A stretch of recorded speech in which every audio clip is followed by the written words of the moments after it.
Hi everyone. In a previous video, we discussed about how to install Java in Windows and we wrote our first Java program using Notepad. And now it's time to explore some powerful IDEs. Throughout the series, we are going to use two important and powerful IDE. Number one is Visual Studio Code and number two is Eclipse. Initially, when we are going to learn about code programming in Java, we're going to opt for Visual Studio Code. And when we start learning concepts like object-oriented programming and start to develop application, then we will start exploring Eclipse. So in this video, let's see how to set up Visual Studio Code in Windows. And prior to this, we already have discussed about how to set up Visual Studio Code in Mac, but now it's time for Windows. So let's see. Step 1, we will visit any browser of your choice and I'm going to Chrome. And visiting Chrome in Google, let's start searching for Visual Studio Code download. And you can go for the very first link, which is download Visual Studio Code, and all the operating systems are mentioned. Click on that. And coming to Visual Studio Code page, you can see various operating system options, and now we are going to set up in Windows. So let's click on Windows. And when you click on Windows, automatically the download starts. Sometimes when your network is slow, the download will not automatically begin. In that case, you click on this direct download link and wait for your download to get finished. And once the download is finished, click on the file. Clicking on the file will give you a pop-up like this. In this pop-up, first you have to change this into I accept the agreement. So click on it and then proceed with next. There is no need to change the folder. So again click on next. And in this page also there is nothing to be changed. So again click on next. In this page, it's better that you click on these two options and create a desktop icon. It is your choice. If you want the Visual Studio Code icon to be displayed in your desktop, you can go ahead with it. If not, leave it. I'm not checking it. So let me go for next. So this page also we are not going to do anything. Just simply click on install. Clicking on install, a lot of background installing, copying files, everything will happen. So wait for the total installation process to complete. Once the installation is done, then you will see this finish button. Click on it.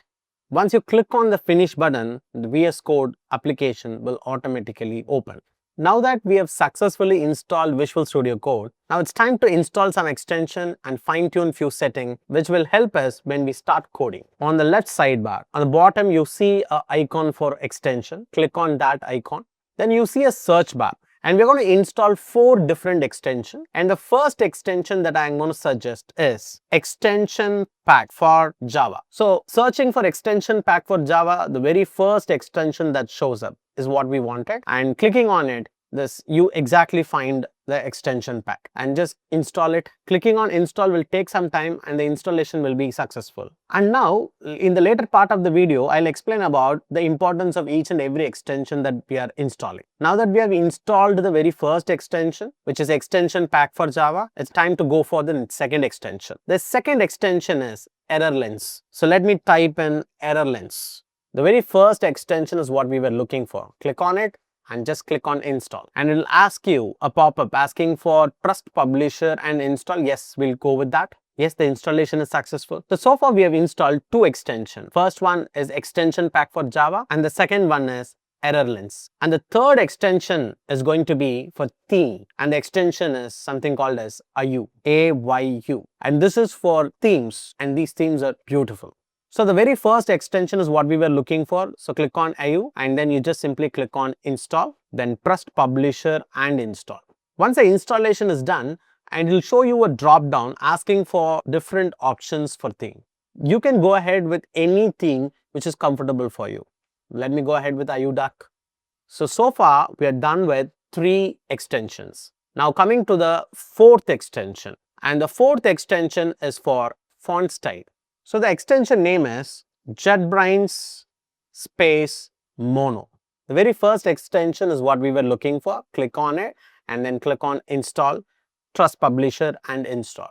So once the installation is done, a folder will open which has all the font files, which is not very important for us. So let's close and let's proceed with the setup.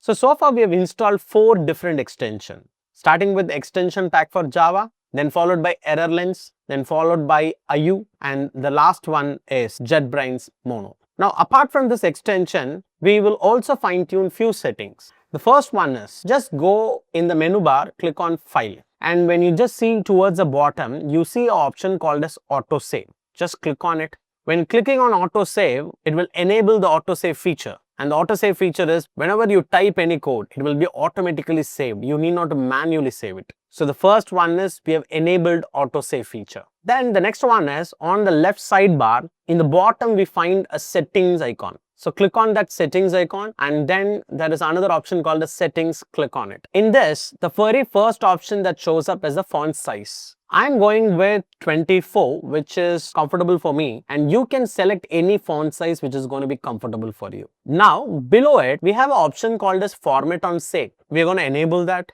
The fine tuning of few settings, we have enabled autosave feature, we have enabled the format on save feature, and we have also changed the font size to a comfortable number. With this, the setting up of Visual Studio Code in Windows is completely done. Now let's write a very simple Java program in Visual Studio Code and see how the compilation and execution happens here.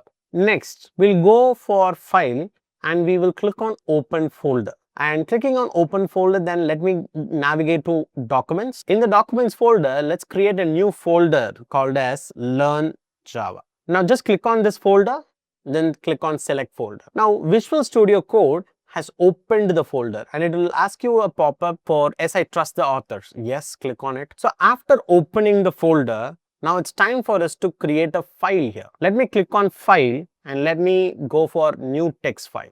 And once you create a new file, we have to save it, right? So before saving it, let's write a simple Java program. I've written a very simple Java program and now it's time to save the file. And while saving the file, so hope you have already learned that the name of the file has to be exactly the same as the class name. So the class name is Learn Java. So let me go ahead with Learn Java.java. .java is the extension to convey that this file is a Java file. Let me click on Save. Once you save the file, you will automatically start seeing two options like Run and Debug above this main. And also you will start seeing a play button on the top right corner.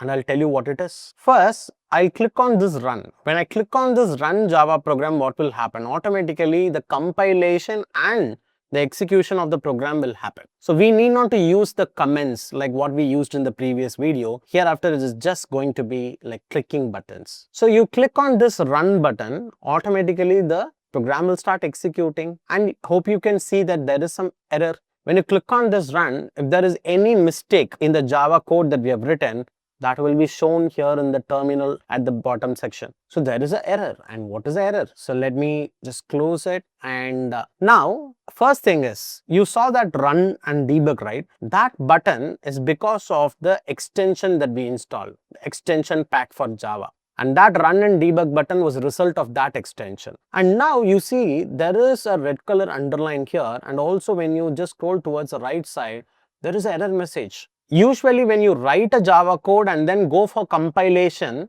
then Java will show you whether there is any mistake or not. But now when you type the code itself, you will be able to see simultaneously if there is any mistake, and if there is any mistake, what is the mistake. There is a description of the mistake is also shown. And this is because of the second extension we install, which is ErrorLens. So ErrorLens, while you're typing the code, it will simultaneously show you whether there is an error or not. There is no need of going for compilation. Before compilation, while you're typing the code itself, it will show whether whatever you're typing is correct or wrong. So here the mistake is, it is not strings, it is string, it is singular, not plural. So let me just remove that S. Once I remove the S, see that error message is gone. But maybe if I add a S, automatically that error message is now showing. So let me now remove it. So once we change strings to string, the error message is gone. And now when we click on run, now again, okay, it is asking us a pop-up for allowing Java. I'll click on allow, but in the terminal, you can already see that the output is already displayed, hello Java. When you click on run, compilation and execution both will happen. Not just this run. This play button is also to run this Java file. So when you click on that, also the same thing you can see. So again, your Java file is compiling and then executing. So either you can use this run option or you can use this play button. So I think now we have installed Visual Studio Code, installed 4 extension and fine-tuned a few settings, wrote a simple Java program, executed it, and we have also clearly seen how the extensions that we have installed is helping us. So this is it for this video. I'll see you in the next video.